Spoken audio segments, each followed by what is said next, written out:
All right, so to summarize, if I were to summarize, there has been discussions, they lapsed. There is a possibility to go forward, but there'd be a lot we would need to address. One is talking with the fire chiefs, confirming that that's still a possibility. Actually identifying who would own the machine, how that would work, the technology aspect, who would own that, who would stock it, how we would do our community interaction work prior to the machine arriving. Other things that I have not included in that summary. Well, I think the bugaboo is the absence of some of the key players here, and I'm trying to think of how not to be so sneaky and say, hey, we all voted, and this is now your baby. But I'm wondering if we could come to agreement that those of us present are in favor of this and call for a subgroup meeting specifically of those stakeholders, and say, if you are in agreement, then we need to start. Then at least that gives you the green light to confirm that this is how we're going to use this grant money and get moving, instead of waiting yet again another 4 to 5 week cycle. Right. To meet again and to restate all of this. It sounds perhaps a tad bit sneaky, but it would be nice to be moving along with this. Sharpnell? If we had it and it fell through from having it, or we bought it and it fell through down in Brennan, could it be put somewhere else in the county? I mean, Absolutely. Absolutely. I mean, we'd still need to answer all of the same questions for that new location, but absolutely. And then the other question is are those same items handed out at the health department? Yes, they're handed out at the health department. They're at the Port Townsend location, but obviously not at. Well, that's what because I was thinking, well, put it at the health department. Then I thought, well, they probably already give that stuff out. And then I thought, right. Wait a minute. The whole idea is to kind of put the health department down south. Right. Go the other direction, yeah.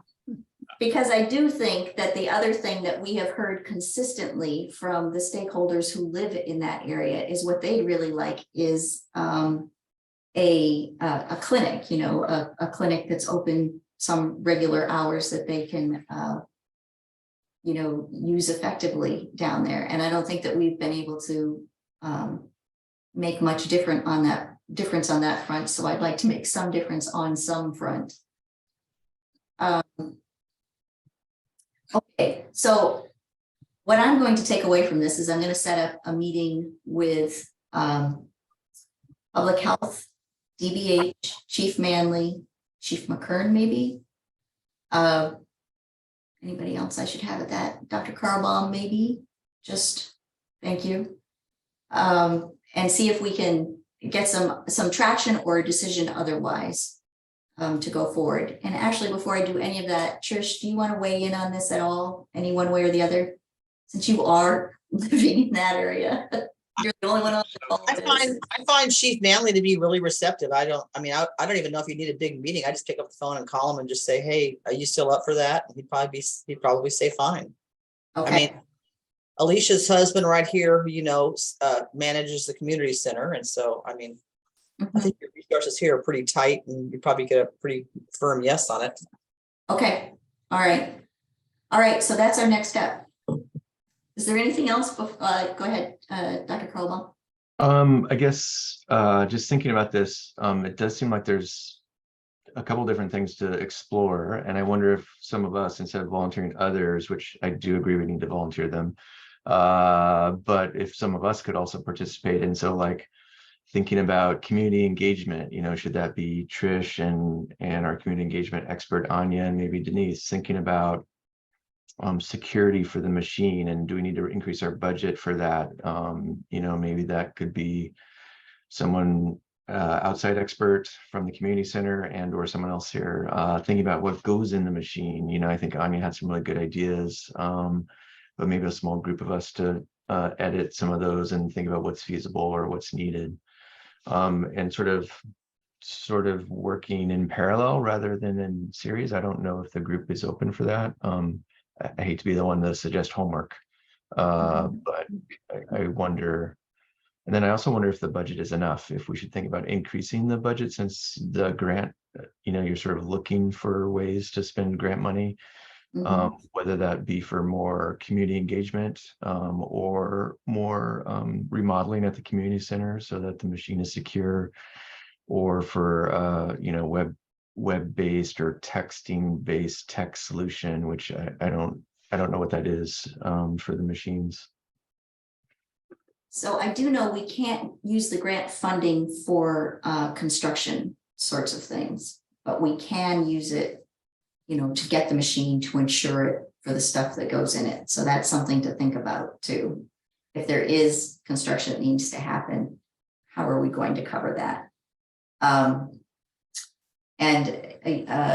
You bring up a good point, Dr. Carlbaum, too, that I think we would want to have the person who is managing the community center be a part of these conversations. So it's not being, you know, so they are able to give us their much needed insight and input.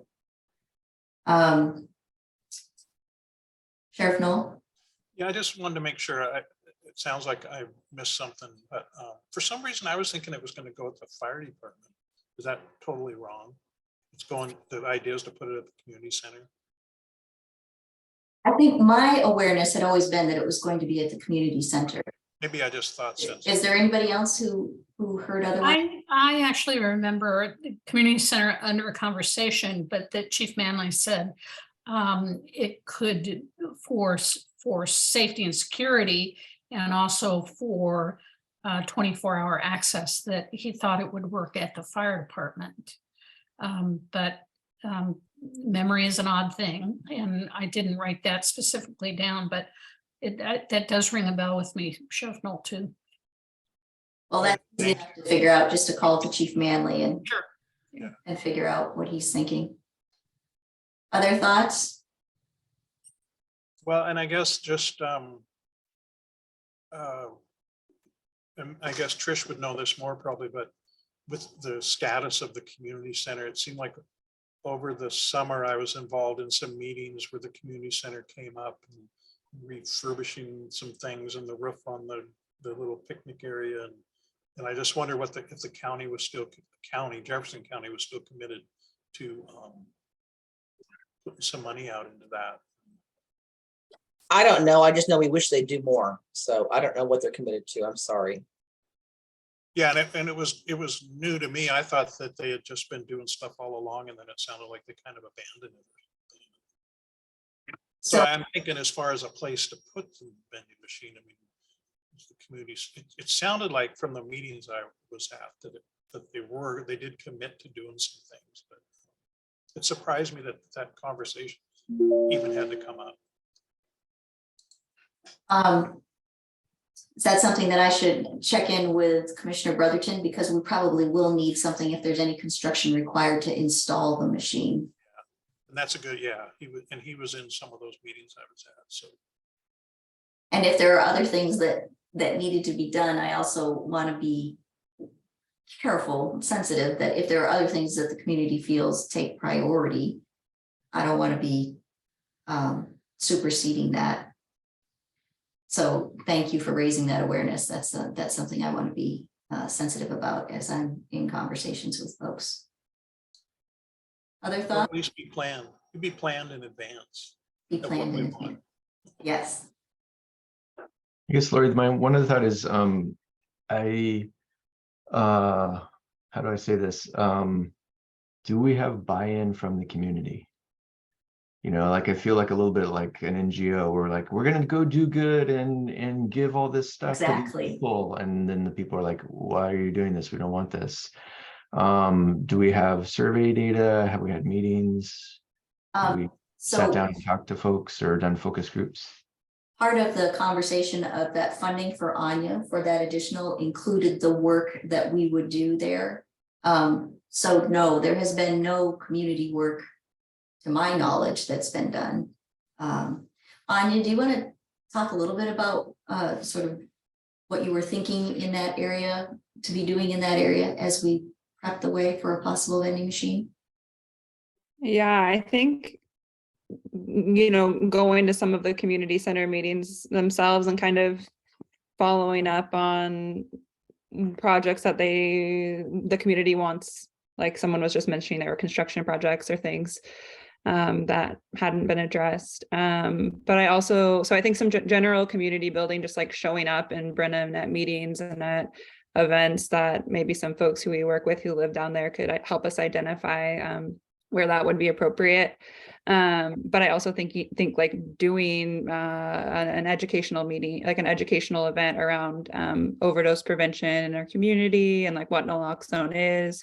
So before we're like announcing that we're dropping it there, scheduling some planned events and workshops and trainings to introduce the community. And then like someone else mentioned, just building a relationship with like who runs the community center, who works there, who are the volunteers there.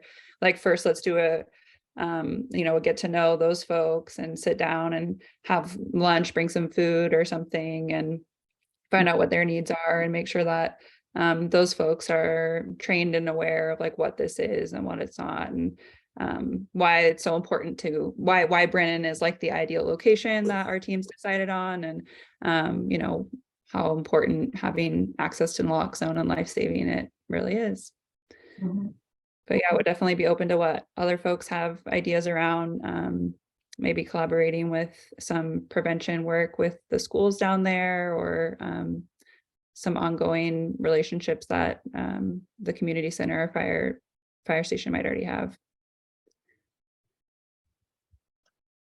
And then in terms of what David said a little bit ago regarding, a meeting between some of us to talk about the homework part that you were a little embarrassed to offer, but the securing the machine, what's in the machine, the tech needed to get the machine, all of those kinds of conversations.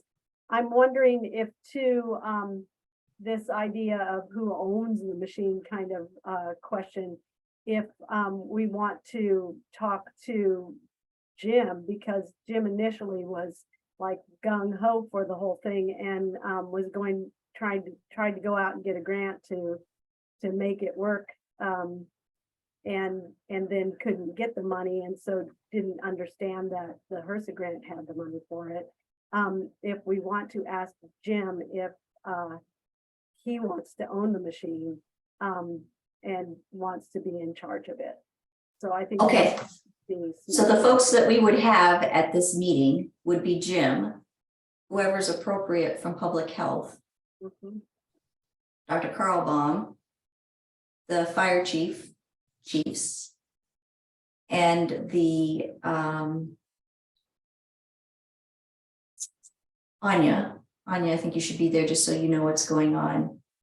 And maybe not at this first meeting, but I think very shortly thereafter, we should bring in the person who manages the community center or whoever they know is appropriate. Anybody else that I should be putting on that list? Well, Holly, I wonder, are you still here? Maybe Holly from the school. Holly's in transport actually to Okay. Quilcene right now. So right. she might be driving and trying to stay focused on the road. But she is listening, and I'm so sorry. I'm here. I just No, navigating that's okay. Zoom on my phone is ridiculous. I'm at the Quilcene Community Center parking lot for this meeting. Thank you so much. Oh, good. Well, I'm glad that you're not driving and trying to navigate your phone on Zoom. No, that would be incredibly unsafe. Okay, cool. Well, so then I'm guessing that you heard what Anya said in terms of, sort of town hall type meeting, and also in terms of, talking with the schools to see what they think of this idea, because we were sort of discussing whether or not there had been any community assessment that Dr. Carlbaum had brought up. Correct. And All so, of that fits in my wheelhouse. And I believe Anya and I already have a meeting scheduled to see how our works can intersect and complement each other. So Anya, do you want to put that on our agenda for Monday? Sounds good. Sweet. Okay. Sheriff Knoll? Yeah, just something I was mulling over as we're talking here. And I don't know what kind of research there is on this topic, but Brennan has been getting more reported burglaries than normal, I would say. So, and yeah, anyway, I just wanted to put this out there that at some of these meetings, someone might say, this is just going to encourage criminals to hang out in Brennan, or Right. so just, yeah, just something to keep in the back. I've had a request. I'm going to be setting up a meeting sometime in the near future to go talk to some citizens down there. Mhm. I was thinking maybe we could combine them, but that may not be such a good idea. But yeah, just something to be cognizant of, and maybe like Anya, you already are. But that could be a potential pushback now that I think of it. And, If I dig anywhere on that one, Sheriff Nolan, maybe you don't know, is it that we think that it's local burglary? Is it that we think that people are coming from out of town? now we think it's probably You people know. from out of town that are coming. Okay. Of course, we don't know that for sure. And a lot of the, not that it makes a difference, but the majority of places that are being burglarized are like summer homes and stuff. I see. People come back a couple months later and find out someone broke into their cabin. But still, it's not a good thing, but Right. Right. Thanks for highlighting that for us. yeah. And All right. if somehow I can assist in that, I'd be glad to do it. Okay, thanks. Yeah, So I can I want to do- look at, I was Oh, thinking I need to solve all crime down there before you have them. But You just get on that. yeah, I think that brings up a good idea or question, Sheriff Knoll, around like, I think there is sometimes assumption, and I know that there's like around the MAT clinic in Swim, and I think that's happening over in Linwood right now, around when we bring services for people who use drugs, that people associate that with like criminal activity. So I think I should preemptively do some research to show that when these services are provided, it actually likely prevents theft, because if people are having access to medical care, or having access to Suboxone, or not having to steal for survival needs, then it's going to reduce theft. I know that in areas where like syringe exchange clinics exist, sometimes there's the argument like, oh, we don't want to see syringe litter, but I have seen research that syringe litter is actually reduced in areas where syringe exchange clinics exist and where there's access to disposing of those things. So I will preemptively do some research around like theft and criminal activity, and like maybe not vending machine specific. I want to look into that, but also just like opioid use disorder, substance use disorder resources and things like that. yeah. And I guess one thing I think of it, especially nowadays, to me, it seems like, well, especially since COVID came and people have gotten all uptight about everything. It's like, just give me a reason why I can say I don't want that thing, and I'll take that. So it doesn't matter if it's true or not. It just matters that it makes me feel better to be against something. I'm just talking personally. And Dr. Anya, Carlbaum? one suggestion, Vancouver, British Columbia, I think has found this over and over when they have installed safe injection sites. And so I'm sure UBC or the group there, Vancouver General or St. Paul's, I'm sure they have published something. They're pretty good about writing up their experience. Thank you. I will say that the South County residents have been extremely receptive to having our mobile unit down there. And we did partner with OPHS, so people can just come in and get Suboxone. They don't need to be in services with us to do that. And still I thought there was going to be a lot of kickback as well, and there's been none. All of the community members down there are extremely receptive. So I hope they're the same way with this vending machine. I think also it'll be important to be clear what it is going to have in the vending machine. So that we have the, there's not going to be syringe exchange or syringes happening by that machine. So I think we should just be very clear about what's going to be in.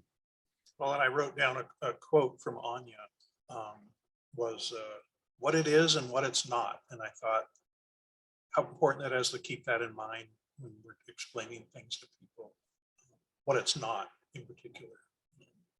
So. Anya and Sheriff Knoll, a team extraordinaire. Okay, other thoughts? I don't want to keep you any longer than I have to. I feel like I know my get up and go do action items from this. I would like to share something. I came across a film from public broadcasting, PBS, whatever, public broadcasting station, called Love in the Time of Fentanyl. And it's a new documentary that they're releasing right now. And they have this whole like educational packet that goes along with it.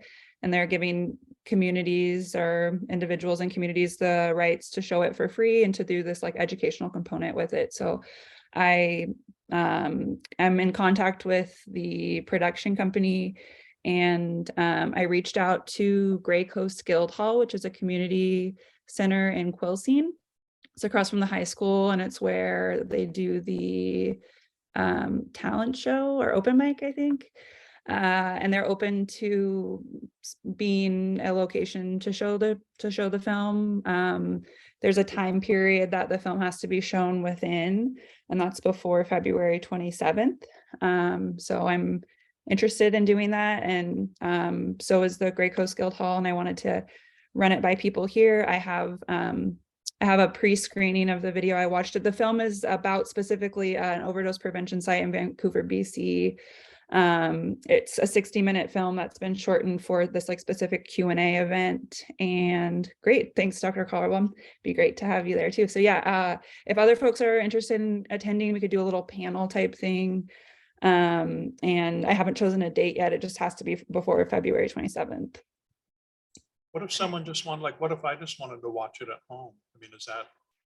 I could send you, I asked for a pre-screening video. So they sent me this video that like has a banner of text across it. And I watched it just to make sure it was something that I really wanted to promote doing. And I thought it was really moving, and I think it's really well done. And overdose prevention.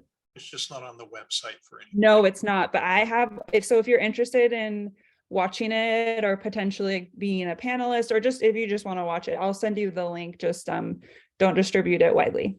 But they said I could send it with people to people in the community who might be interested in participating. Yeah.